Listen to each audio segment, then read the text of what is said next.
ભરૂચ જિલ્લાના નેત્રંગ તાલુકાના કાકડકુઈ સ્થિત માધવ વિદ્યાપીઠ ખાતે ભવ્ય અને મંગલમય વાતાવરણમાં સર્વજ્ઞાતિ સમૂહ લગ્ન વિશ્વબંધુ પરિણય સંસ્કાર મહોત્સવનું આયોજન કરવામાં આવ્યું હતું। મુખ્યમંત્રી ભૂપેન્દ્ર પટેલે ભરૂચ જિલ્લાના દુર્ગમ આદિવાસી વિસ્તાર નેત્રંગ તાલુકાના કાકડકુઈની માધવ વિદ્યાપીઠમાં આયોજિત સર્વજ્ઞાતિ સમૂહ લગ્નોત્સવમાં પ્રભુતામાં પગલાં પાડતા 51 નવયુગલોને સફળ દાંપત્ય જીવનની શુભેચ્છાઓ પાઠવી હતી। મુખ્યમંત્રીએ સામાજિક સમરસતા અને સમાનતા અને વિકાસના મુખ્ય સ્તંભમાંના એક સ્તંભ ગણાવતા કહ્યું કે આવા સમૂહ લગ્નોત્સવમાં અનેક યુગલો એક જ મંડપમાં લગ્ન ગ્રંથિથી જોડાયા છે, તેની સમાજમાં સમાનતા અને સમરસતાનો સંદેશ પ્રસરે છે। રાજ્ય સરકાર પણ આદિવાસીઓ વંચિત પરિવારોની દીકરીઓના લગ્ન સમયે કુંવરબાઈનું મામેરું યોજનાનો લાભ આપી જરૂરતમંદોની પડખે ઊભી રહે છે તેમ તેમણે ઉમેર્યું। આ પ્રસંગે રાષ્ટ્રઋષિ વિશ્વબંધુ શશિભાનુ રાજયોગીજી, સામાજિક અગ્રણીઓ, વિશ્વબંધુ પરિવાર તથા વિદ્યાભારતી વનવાસી શિક્ષણ સમિતિના પદાધિકારીઓ, ટ્રસ્ટીઓ અને આદિજાતિ પરિવારો સહભાગી થયા હતા।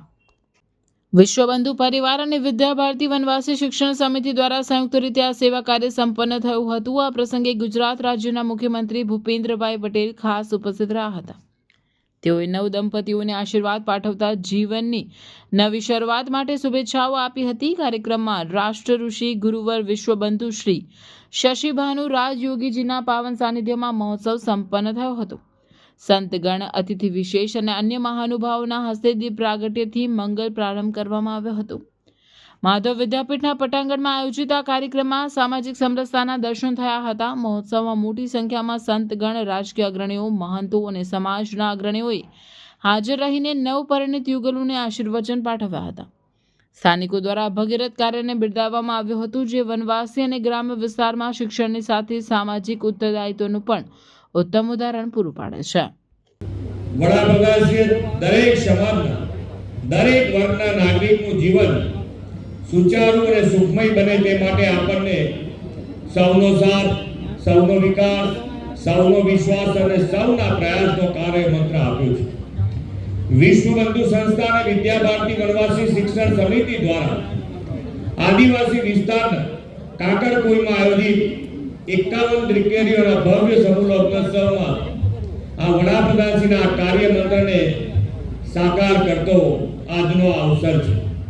આજે પ્રભુતામાં પગલા પાડી રહેલ નવ દંપતીઓનું દાંપત્ય જીવન સુખમય અને સમૃદ્ધિપૂર્ણ રહે તેવી હું હૃદયથી શુભેચ્છાઓ પાઠવું છું। પ્રથમ નંબરના નાગરિક આશીર્વાદ આપવા આવતા હોય તો કેટલો સૌભાગ્ય કહેવાય છે। હું એવા પટેલ સાહેબ, ભૂપેન્દ્રભાઈ સાહેબ પટેલ સાહેબને બહુ આપણી આત્માથી હાર્દિક અભિનંદન અને આભાર વ્યક્ત કરું છું। સાથે જ हमारे यहाँ કેટલાક આપણા રાજકીય રાજવંશ સાહેબો, બધાનું નામ હું લખતું નથી, પણ આ મંચ ઉપર પધારેલા છે તો એ પરિવારને કેમ કે મને કહેવામાં આવ્યો છે સમયની અગત્યતા છે, એટલે હું બધાનો ખૂબ ખૂબ અભિનંદન અને આભાર વ્યક્ત કરું છું।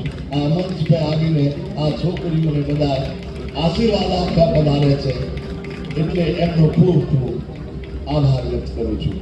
आदिवासी क्षेत्र में यहाँ पर विकास हो गए, सभी बच्चे बच्ची अच्छी तरह से पढ़े, आत्मनिर्भर बने और यहाँ पर प्रदूषण बिना के बहुत सारे उद्यम और उद्योग खड़े किए जाए, ऐसे हमने आज सीएम साहब से चर्चा की है और इस विषय में हम आगे विचार कर रहे हैं कि विद्याभारती शिक्षण समिति के साथ में मिलकर यहाँ पर विकास का अवसर बनाया जाए।